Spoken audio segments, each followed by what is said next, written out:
Welcome back. This is our third and last video on stochastic calculus and continuous time methods.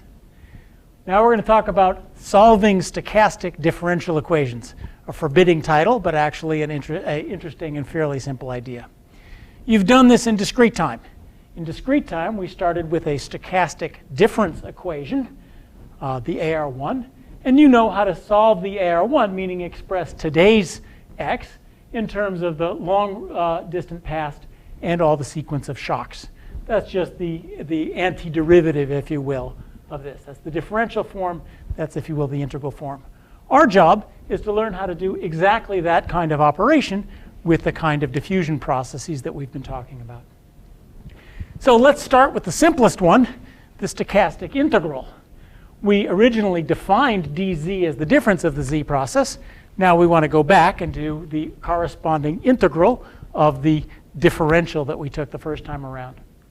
So if you have zt and you want to go back to the level, why don't we just say that the level of z is the integral of all the changes?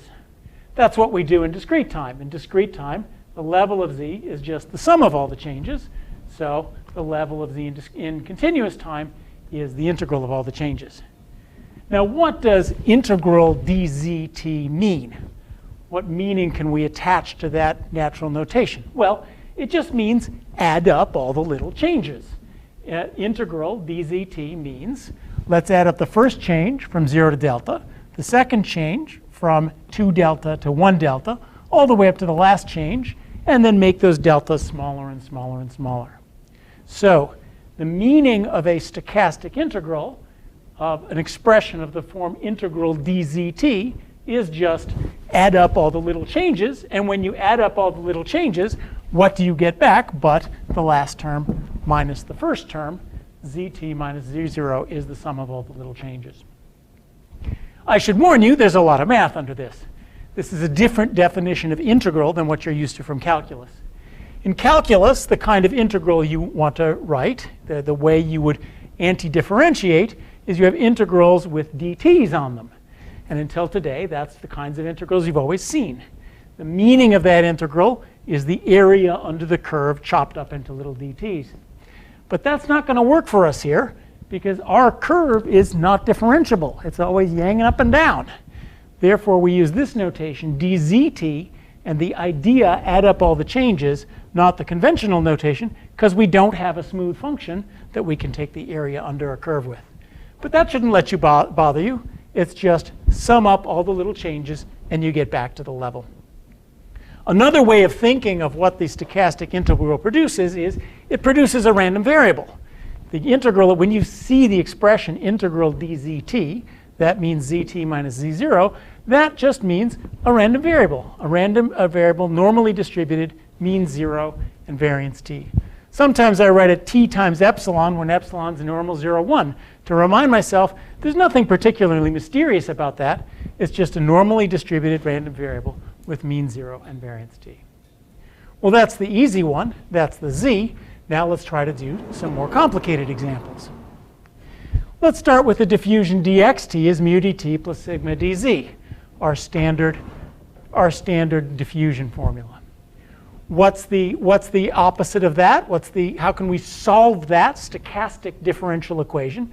Let's just plop the integral sign on both sides of that expression as you solve easy regular differential equations by just plopping an integral sign on both sides of the expression.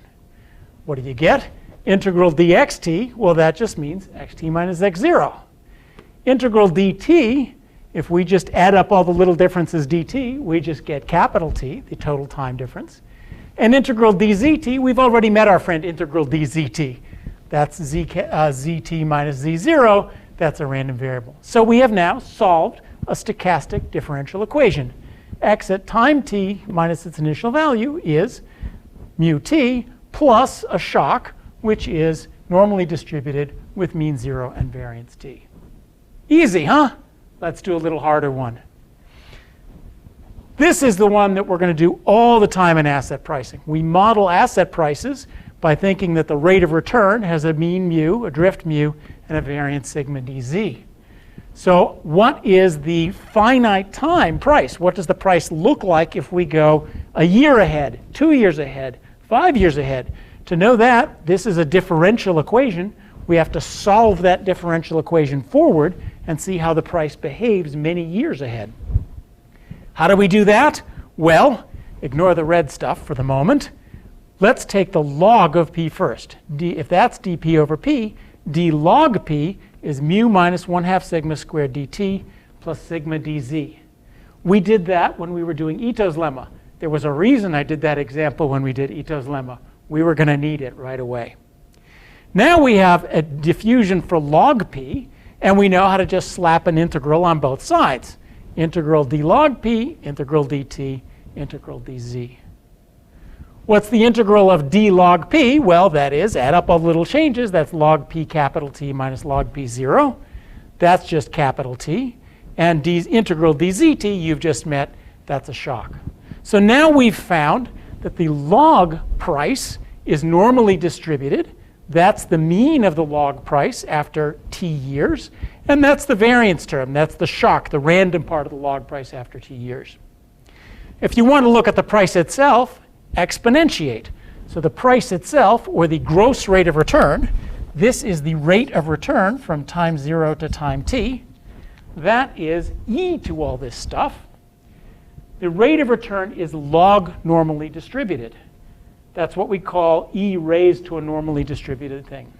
So for example, we can take the mean. What is the mean gross rate of return? Well, that's the mean of a log normally distributed random variable. What is e of all this stuff? I use the fact that e of e to the x is e to the mean plus 1/2 sigma squared. That fact works for normally distributed random variables.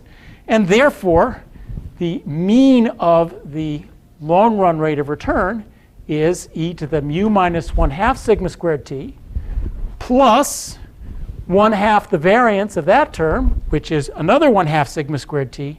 The two sigma squareds cancel, and the mean is e to the mu t, as you might expect. So you've taken a geometric Brownian motion model for the rate of return and found out that the long run distribution of prices is log normally distributed.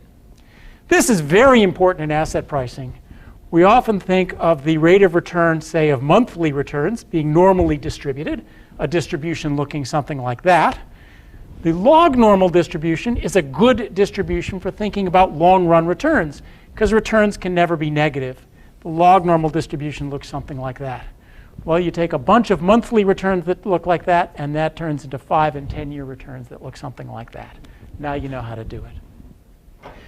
One more slightly more complicated example. The AR1 is the one that we've been using all along to connect discrete time and continuous time. The AR1 is dxt, drifts down, and it's diffusion. You've seen the AR1 many times. What does the AR1 look like? Here I'm going to relegate the algebra to the notes. Watching me do algebra will put all of you to sleep for sure. And here's the answer, however. When we solve that equation, we have e to the minus phi t x naught plus this integral, a common set of weights times all the past shocks. This is, of course, exactly parallel to the discrete time formula, rho to the t times x naught, plus a geometrically weighted sum of all the past shocks, a geometrically weighted integral of all the past shocks. Once you've solved a stochastic differential equation, you can find the moments of the AR1 just as we found this moment here of the log normal distribution. What is the mean and variance of the AR1? This one's easy to do once you just look at the solution. What is the mean of xt? That's this term, because the mean of all those guys is 0. What is the variance of xt? Well, that term is just a constant, so it doesn't enter into variances. We have to take the variance of this integral. How do you take the variance of that integral? Well, remember, dz's only enter when they multiply themselves. dz's are uncorrelated. So the variance of that integral, the squared value of that integral, is just the squared value of the integrand, and then each of the dz squareds, which is dt. So in fact, you can find the variance from this very simple integral formula, and when you do the integral, That's the formula for the variance of an AR1. Algebra in the notes, but you can see the usefulness of the procedure. You found from the differential representation, you found how xt depends on all the past shocks, and from how xt depends on all the past shocks, you can find the mean and the variance of xt as a random variable. You may be getting all excited. I have to break some bad news to you. In general, it's not so easy. If you remember, regular differential equations weren't so easy either. Why were they not so easy? Typical differential equations, you have dxt is mu, which is also a function of xt. So when I plop an integral on both sides of here, I don't naturally have the x's on the left and the t's on the right. And you spent a whole quarter of a differential equations class figuring out how to deal with that. Things don't get any easier when sigma depends on x as well. But the concept and the idea of solving a stochastic differential equation is no harder in continuous time than it is in discrete time. So summary, what have you learned? The concept of solving a stochastic differential equation where we simply add up all the little differences. The concept of a stochastic integral, so objects like integral dx or integral dz that don't have integral dt on them, as you're used to seeing, that should now make sense to you. That just means add up all the little changes, sometimes add up all the little changes weighted by some function of time or state variable. Another thing you learned is interpreting formulas like that, that really just means a random variable. That's a shock. In this case, integral dz is a random variable with mean 0 and variance t.